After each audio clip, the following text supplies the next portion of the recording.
श्रीगुरुभ्यो नमः। श्रीपरमात्मने नमः। श्रीपरमात्मने नमः। हरिः ओम्। हरिः ओम्।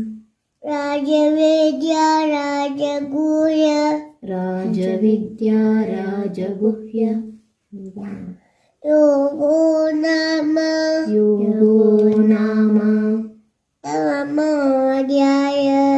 नवमोऽध्यायः।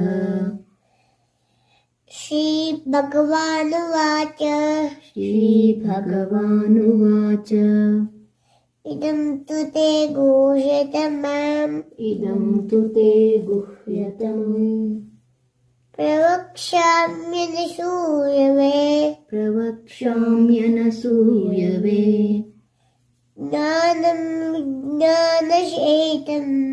ज्ञानं विज्ञानसहितम् ये ज्ञात्वा मोक्षेष्वात्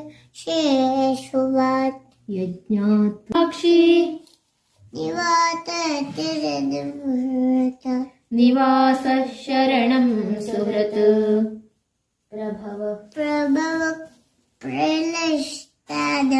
प्रभव प्रलयस्थानम् निधानं बीजमव्ययम्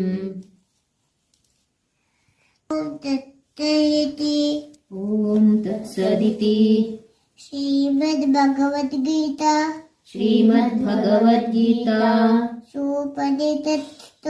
सुपनिषत्सु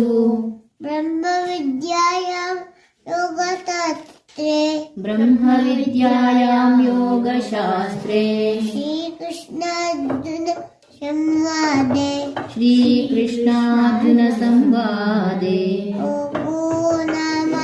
राजविद्या राजगुह्ययोगो नाम नवमोऽध्यायः।